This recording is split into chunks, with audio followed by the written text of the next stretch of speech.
Welcome back, everyone. In this segment, we're going to take a look at the early patriarchs and matriarchs of the Hebrew Scriptures and this whole history of covenant relationship between people like Abraham and Sarah and Isaac and Rebekah and all of the various periods or eras within the history of the people of Israel, looking at how this history unfolds. So to do this, we're going to go back to the presentation and start with this slide right here, talking about the early patriarchs and matriarchs. Going all the way back to the beginning, some of the richest stories in Scripture, some of my personal favorites, are the two creation narratives in the book of Genesis, chapters 1 and 2 respectively, and chapter 3, the narrative of the fall, the original sin, and following. So the Catholic Church teaches in something called monogenesis that all human beings trace their ancestry back to an original human pair, an original man and woman. Scripture refers to these as Adam and Eve. And then we see this covenant relationship that God, the one God, creator of the heavens and the earth, establishes with the first human beings.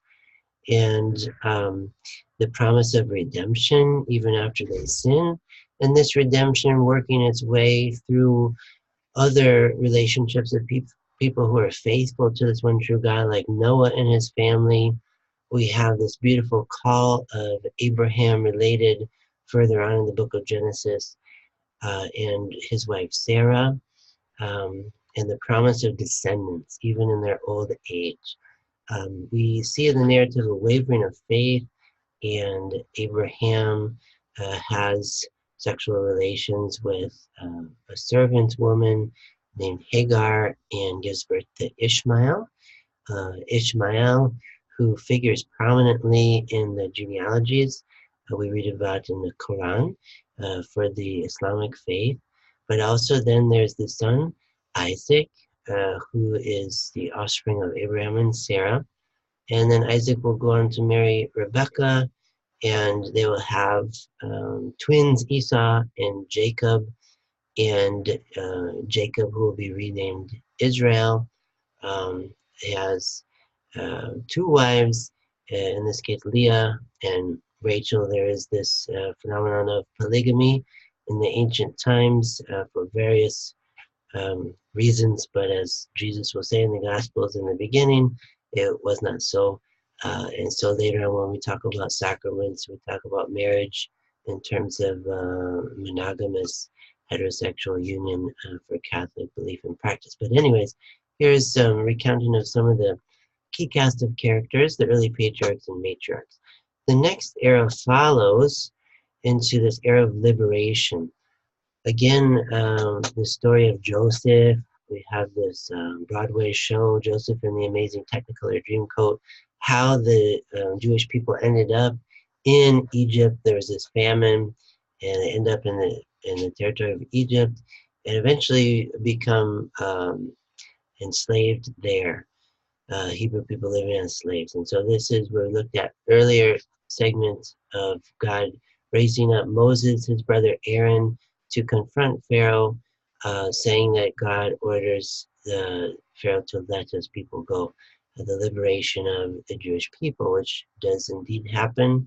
We have the Exodus toward the Promised Land. The Promised Land eventually led into its this immigration by Joshua, Yeshua, the same name essentially as we say Jesus in Hebrew. And Joshua leads the people into the Promised Land. Then there's a period of judges, a few examples of judges: Deborah, Gideon, Samson, before the time of the monarchy of Israel. So there's a loose confederation of the people of Israel as the judges settling various legal disputes and leading the people in battle and different things like this. So this is the area of liberation, but then we move to the area of the royal kingdom, where a key moment in, we read that through the prophet Samuel, God appoints a king to the people of Israel because they cry out for one. And in essence, the faith of the people of Israel is wavering. Their faith in God is wavering. They want a human king to be like the other nations. And so Samuel does appoint the first king, Saul, the second king, David, the third king, Solomon. And then Rehoboam, Solomon's son, becomes a kind of taskmaster in relation to the people of Israel. And so there's another man who claims leadership in the community named Jeroboam, and there becomes a divided kingdom. So the unity of the people of Israel as a kingdom, as a united monarchy, will become a divided one, and we see a fragmentation of a people moving into this area of the divided kingdom. So it's kind of like the Civil War was in the United States in the 19th century. And here for the people of Israel, we have the kingdom of Israel to the north, the kingdom of Judah to the south. So two distinct kingdoms that we're reading about here in scripture in the books like 1st and 2nd Kings, the different kings of Israel, the kings of Judah. So to follow the narrative, we need to understand this stage in the history of the people of Israel. Many of the kings are evil. They act in evil ways. They're morally depraved. And so this brings about a kind of disintegration of the people of Israel, so much so that they become slaves once again, this time not in Egypt, but to the eastern territories, various times of exile with Assyria and Babylon and Persia.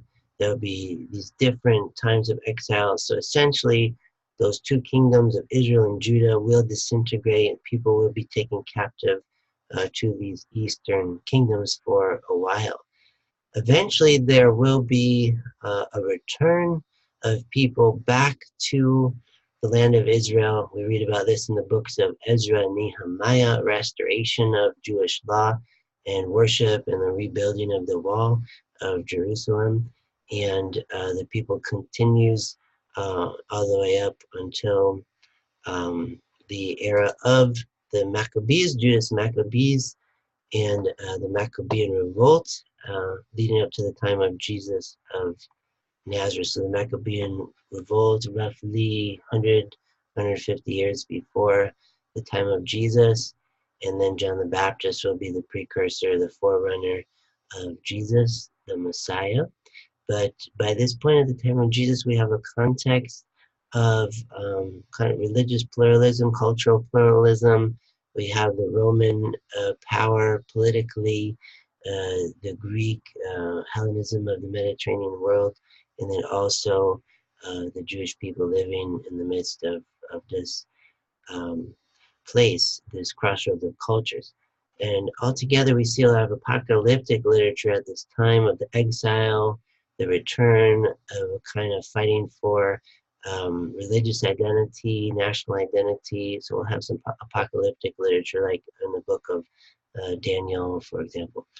So this concludes this segment of a really quick history of the various eras of the Jewish people, and we'll see you next time.